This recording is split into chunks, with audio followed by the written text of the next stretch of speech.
Nostra iniziativa: chiediamo ai candidati alle elezioni del 4 marzo di firmare un documento che li impegna a sostenere una volta eletti l'autonomia del Veneto. Tra poco il commento del direttore. Autonomia, regione pronta a firmare con il governo un nuovo documento di preintesa, quello presentato dal Ministero degli Affari Regionali così com'è non va bene e oggi non è stato sottoscritto.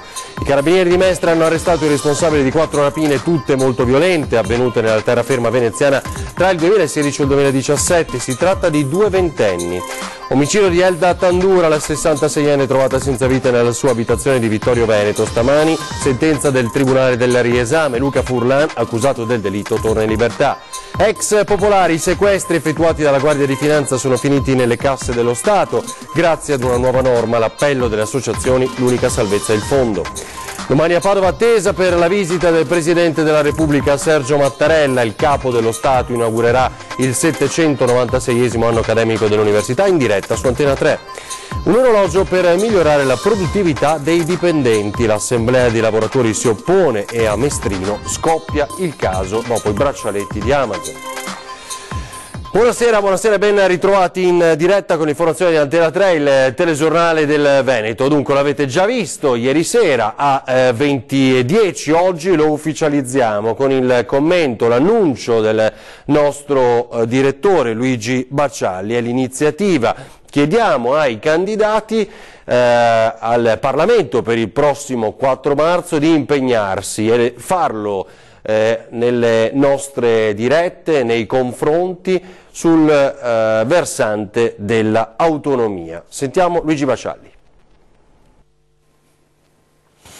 Il prossimo 4 marzo siamo chiamati a votare per le elezioni politiche ed è anche probabile, c'è un rischio, effettivamente un rischio molto alto, che non si riescano a raggiungere i numeri per formare un nuovo governo e che quindi si debba tornare alle urne. Una cosa invece è certa e definitiva: il 22 ottobre 2.400.000 veneti sono andati a votare ed in grande maggioranza hanno votato in un referendum storico per il sì all'autonomia. Allora noi abbiamo pensato, mentre impazza la campagna elettorale, si sentono anche qui sul territorio promesse di ogni genere, abbiamo pensato di chiedere a tutti i candidati di impegnarsi solennemente per sostenere questa riforma storica, cioè l'autonomia della regione del Veneto, perché arrivano candidati anche dall'esterno, sono catapultati, sono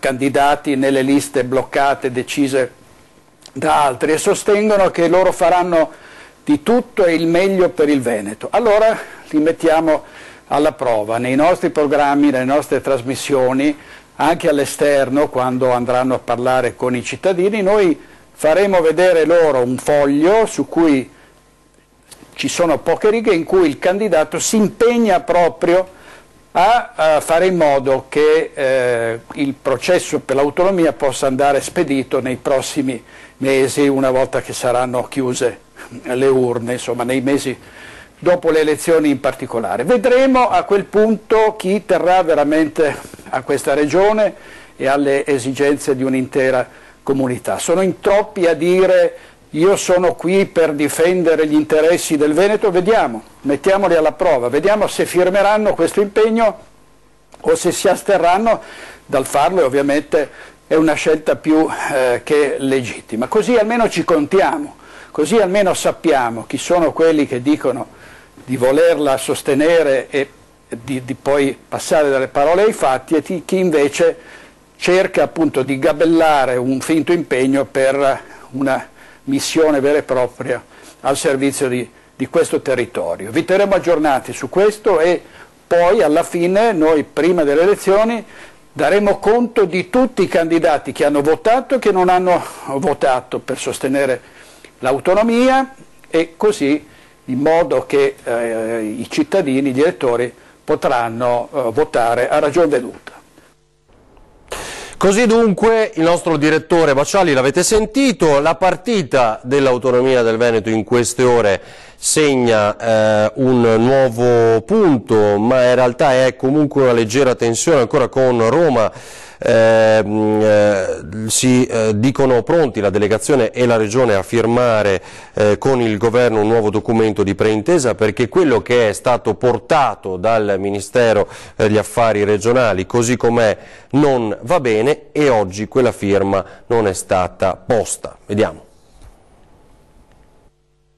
Così non si può firmare. Non va bene la prima bozza sull'autonomia del Veneto inviata dal governo a Palazzo Balbi, troppe ombre, poca luce, non si firma di più, si rispedisce al mittente entro la settimana con chiare richieste e controdeduzioni insieme alla Regione Lombardia.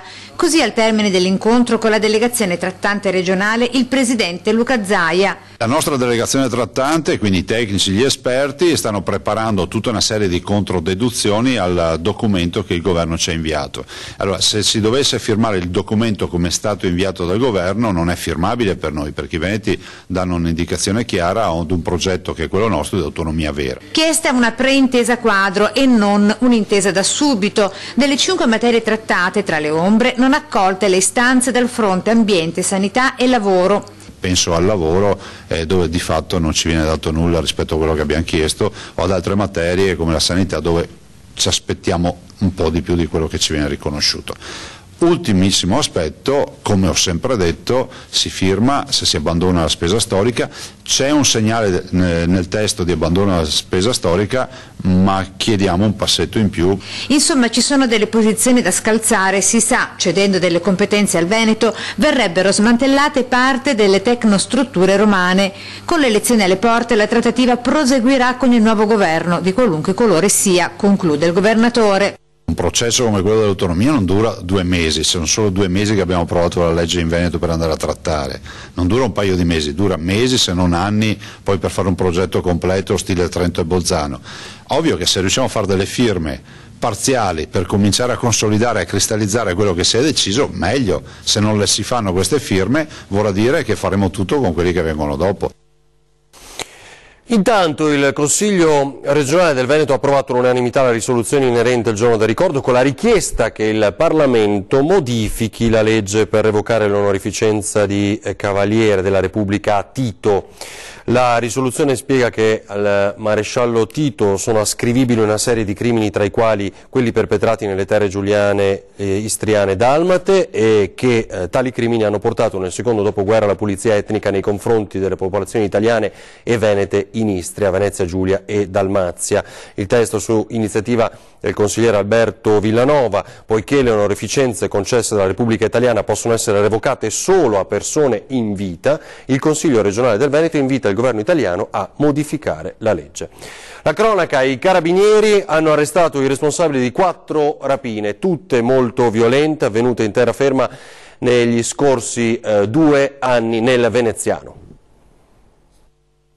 4 rapine, alcune tentate, tutte in terraferma, su cui i carabinieri indagavano da tempo e che ora hanno il volto di Nicolas Di Ruocco, 20 anni, e Luigi Garbin, 22, entrambi con precedenti penali. Il 20enne in particolare faceva parte di una baby gang che tra il 2014 e il 2015 aveva imperversato nell'area mestrina con continue aggressioni a bengalesi, in carcere per una rapina compiuta in piazza Mercato nel 2017 ai danni di un cuoco. Parliamo di soggetti con, insomma, già nonostante la giovane età, un importante curriculum criminale e appunto dediti a reati di analogo tenore. L'indagine è stata denominata arancia meccanica per la violenza che i 2 perpetravano nei confronti dei negozianti. L'attività di indagine prende nome appunto sia per il fatto della giovane età dei rapinatori, ma soprattutto per la particolare violenza che hanno posto in essere nella commissione di alcune delle rapine. In particolar modo capitava, come è capitato nel caso di almeno 2 tabaccherie, di rapine sulle tabaccherie per le quali abbiamo indagato, e i soggetti, laddove non avevano un'immediata collaborazione da parte della vittima, passavano subito alle vie brevi e aggredivano in maniera veemente e con molta violenza le vittime, insomma, procurandogli anche lesioni di una certa serietà.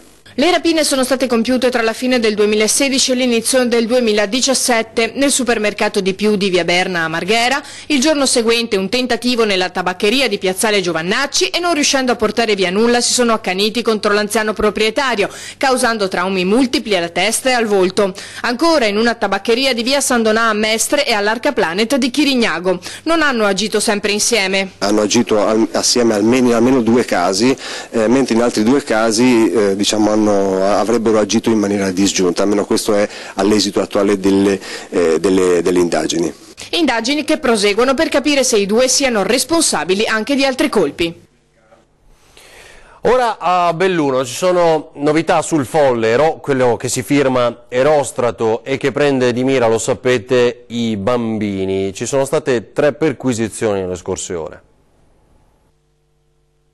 Perquisizioni e sequestri, si stringe il cerchio attorno al sedicente Erostrato, il folle che da mesi sta minacciando gli abitanti del Bellunese con una serie di atti, dagli incendi agli imbrattamenti di chiese e cimiteri culminati con l'abbandono nel cortile dell'asilo di Cerniai, frazione di Santa Giustina, di un sacchetto di caramelle infarcito di spilli accompagnato da una lettera farneticante nella quale il mitomane dichiara di voler prendere di mira i bambini con dolci giochi pieni di puntine e chiodi. Proprio in seguito a queste nuove minacce, l'accelerata alle indagini, la Procura ha fatto effettuare 3 perquisizioni domiciliari nei comuni di Cesio Maggiore e Santa Giustina e in un caso sarebbero stati sequestrati elementi ritenuti utili alle indagini. Ci sono dunque degli indagati nel registro della Procura ed è al vaglio l'ipotesi che il responsabile non abbia agito da solo e che potrebbe rispondere ora anche di estorsione aggravata, dal momento che nella lettera trovata nel giardino dell'asilo si legge la richiesta di erigere una statua in suo onore.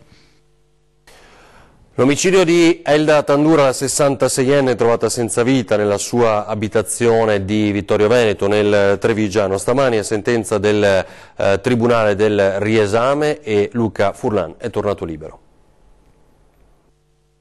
Luca Furlan, il 49enne di Preganziola arrestato con l'accusa di aver ucciso con una spinta l'ex compagna Elda Tandura, oggi è stato scarcerato. La difesa di Furlan, rappresentata dall'avvocato Alessandro Nava, che ha puntato tutto sul ricorso al Tribunale del Riesame, è soddisfatta. Il Tribunale della Libertà ha annullato l'ordinanza di custodia cautelare, accogliendo in pieno l'impostazione difensiva. Ritengo abbia accolto l'impostazione difensiva che si basava principalmente sulla mancanza nell'ordinanza di custodia cautelare in carcere di una valutazione propria del giudice delle indagini preliminari. Mancava totalmente qualunque valutazione propria del giudice, così come la legge prevede, e quindi si tratta di un vizio che comporta la nullità dell'ordinanza stessa, dell'ordinanza genetica, e quindi conseguentemente il titolo è viziato e non può consentire, di sviluppare la sua efficacia. Furlan non è comparso in udienza oggi perché non era nelle condizioni fisiche per affrontare il viaggio. Da sempre si è professato innocente. Lui ha sempre negato che fosse conseguenza di una spinta, di un colpo che lui volontariamente avrebbe provocato alla signora. Quindi lui dice addirittura che la signora lui l'ha trovata a terra. La Procura aveva deciso di trasformare l'accusa di lesioni aggravate da morte in omicidio preterintenzionale. Dall'autopsia era infatti emerso che era stata una caduta provocata da una violenta spinta a causare l'emorragia cerebrale che aveva causato la morte della donna, deceduta dopo circa un mese di ricovero in ospedale. Ora l'ex Popolari, ieri vi abbiamo raccontato del nuovo sequestro d'opera della Guardia di Finanza, 106 milioni di euro, sembrava una speranza magari per andare a incrementare il fondo di ristoro, invece un'altra beffa, quei soldi finiscono nelle casse dello Stato grazie a una norma recente, così arriva l'appello dei risparmiatori. Noi chiediamo immediatamente a tutte le forze politiche che la smettano di fare slogan e che si impegnino da domani che qualsiasi euro viene sequestrato con la 231 vada immediatamente legiferato e vada ad alimentare quel fondo che tutti i gruppi parlamentari hanno votato. Parliamo dei 106 milioni di euro sequestrati alla cosiddetta Bad Bank, i resti di BPV non acquisiti da Banca Intesa, ma anche anche di tutti i sequestri conservativi già eseguiti e che saranno eseguiti alle ex popolari. Banca Intesa annuncia un superutile di cui però, guarda caso, parte del merito va proprio alle ex popolari, o meglio a quei 3,5 miliardi riconosciuti dal Tesoro a compensazione degli impatti patrimoniali relativi all'acquisizione a €1, ricordiamo, delle parti buone delle due banche venete. Ben vengano gli utili, ma Intesa non può e non deve dimenticare le piccole e medie imprese del territorio oggi strette nella morsa del fallimento delle ex popolari. I casi sociali sono anche le imprese che sono state ingabbiate in questa drammatica truffa e che adesso non possono più operare e vengono cancellate dal sistema bancario. E c'è attesa per l'arrivo domani del Capo dello Stato. Il Presidente della Repubblica Sergio Mattarella sarà a Padova per l'inaugurazione del 796esimo anno accademico al Bo, cosa che tra l'altro seguiremo in diretta nel telegiornale delle 12:30 domani.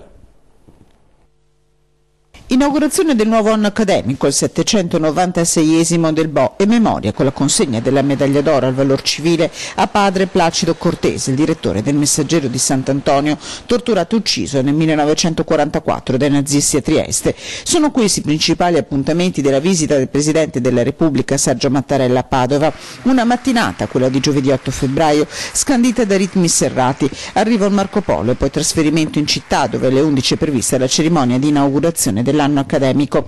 Prima però il Presidente riceverà una delegazione di frati francescani del Santo per la consegna della medaglia a padre Cortese. 2 ore circa questi tempi, nei quali per ora non è previsto un intervento del Capo dello Stato, che al termine si recherà in visita privata all'Orto Botanico, una città che per la 4ª volta riceve la visita ufficiale di un Capo dello Stato, dove lavora a pieno ritmo la macchina della sicurezza. Martedì riunione operativa in prefettura, in queste ore con l'arrivo a Padova del cerimoniale del Presidente, la messa a punto degli ultimi dettagli. Tutti gli ingressi all'università saranno controllati, ammessi all'interno solo gli accreditati. La città non sarà blindata, assicura il questore Paolo Fassari, neppure il traffico sarà bloccato, se non nei momenti del passaggio del corteo presidenziale. Massima comunque l'allerta. Sono volate parole grosse ieri all'assemblea di Longare. I cittadini arrabbiati hanno chiesto spiegazioni al sindaco per non essere stati coinvolti nel progetto di accoglienza dei profughi nel Vicentino.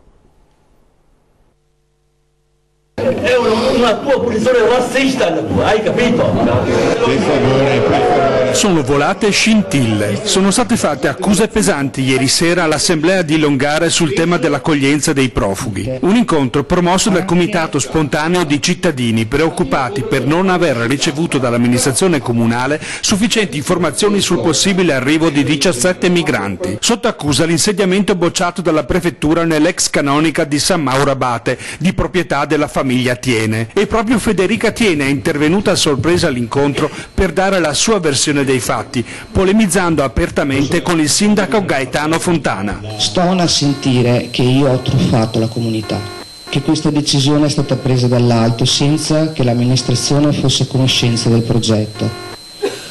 Sto a sentir dire che io ne ho approfittato e che ho tramato per fare progetti per portarvi danno.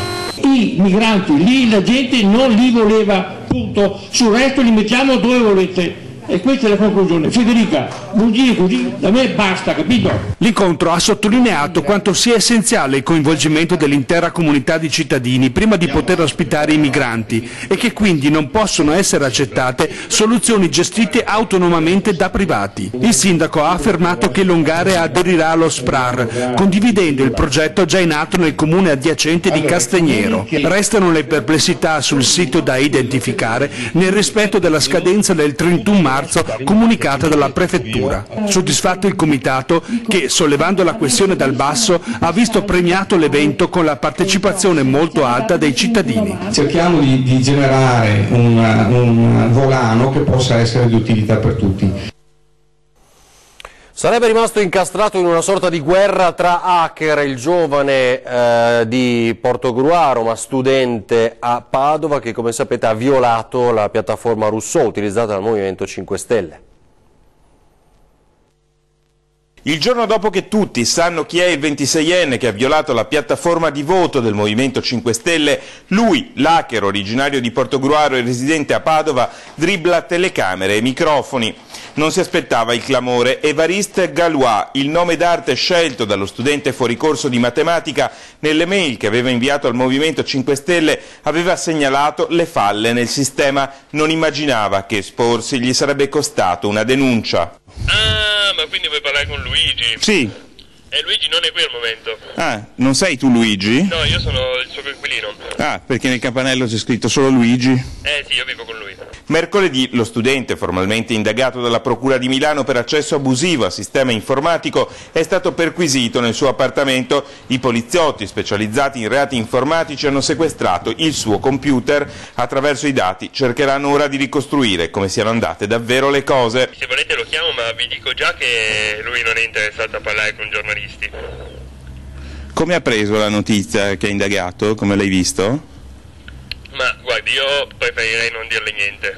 Il 26enne Luigi non è stato comunque l'unico hacker che negli ultimi mesi ha puntato gli occhi sulla piattaforma di voto pentastellata, e non è escluso che proprio in rete sia avvenuta una sorta di guerra tra hacker in cui a farne le spese per ora è stato lo studente padovano. Ci fermiamo per qualche istante, poi abbiamo intervistato uno dei ristoratori che avrebbe gettato l'immondizia lungo la Romea.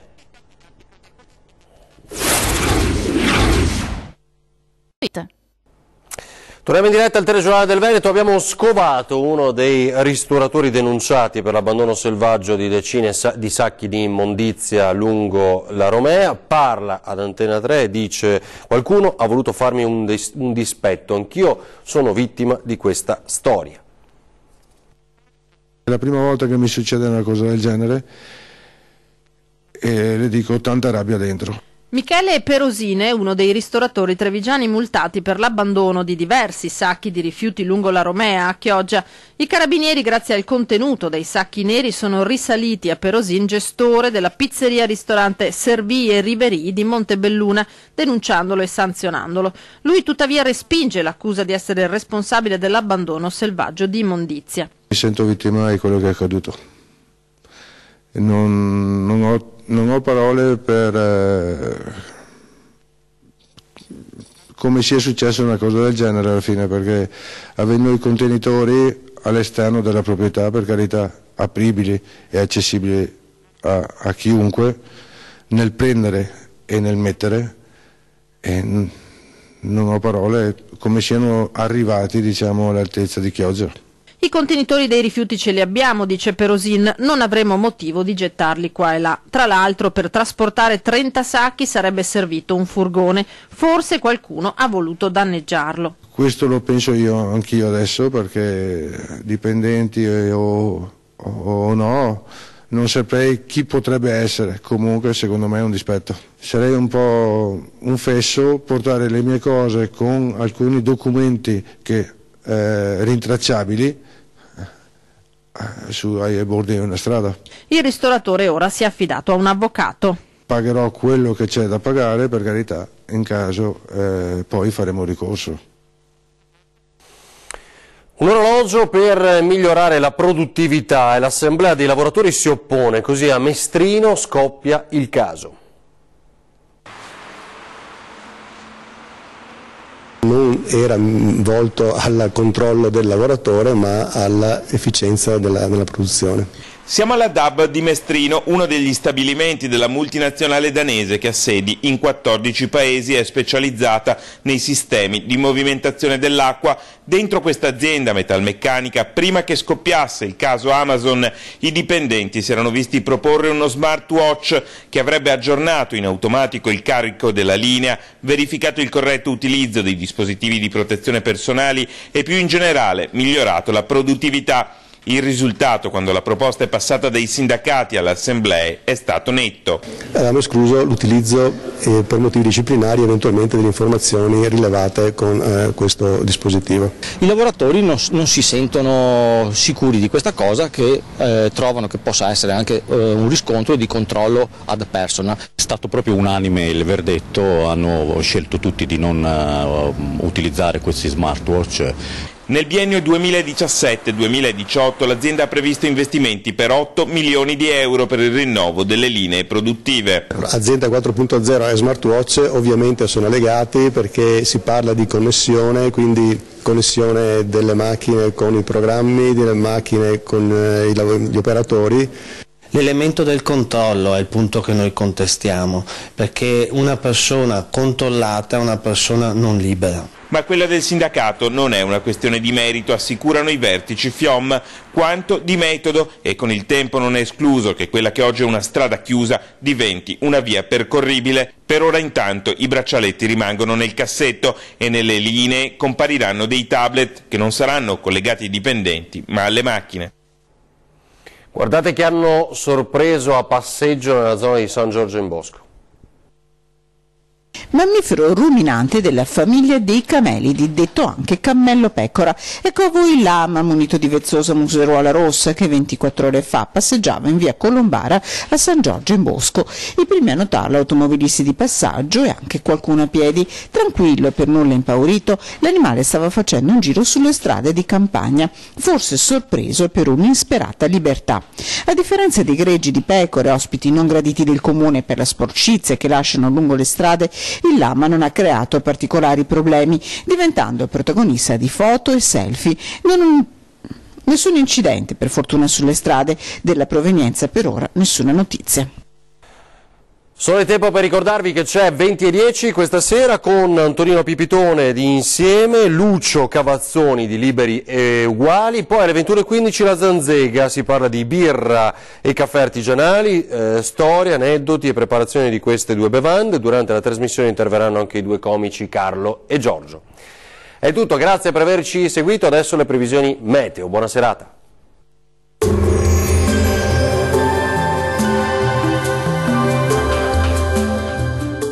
Termoidraulica Susin. Se compri una caldaia, in omaggio il condizionatore. Termoidraulica Susin a 0 branco.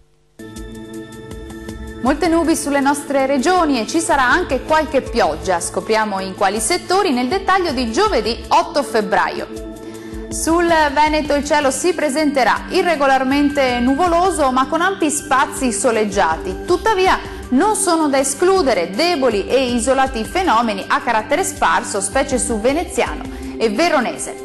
Diamo ora uno sguardo alle temperature, le massime saranno comprese tra 8 e 10 gradi, valori minimi tra 2 e 6 gradi circa. Spostiamoci ora a vedere che tempo farà sul Friuli Venezia Giulia. Anche qui il tempo sarà lievemente instabile, il cielo si presenterà irregolarmente nuvoloso e a tratti anche coperto con occasionali piovaschi su Triestino e Goriziano. In genere buono invece altrove. Temperature massime che saranno comprese tra 8 e 10 gradi, minime tra 3 e 7 gradi circa. Concludiamo infine con uno sguardo alla situazione del Trentino Alto Adige. Giornata molto grigia e nuvolosa sulla nostra regione dove il cielo si presenterà in prevalenza coperto, possibili deboli nevicate anche a bassa quota sui confini alpini. Le temperature massime saranno comprese tra 7 e 8 gradi, minime intorno ai 3 gradi circa. Il mare sarà generalmente poco mosso, i venti moderati da nord-ovest, localmente deboli sulla laguna di Venezia. Dal meteo per ora è tutto, arrivederci!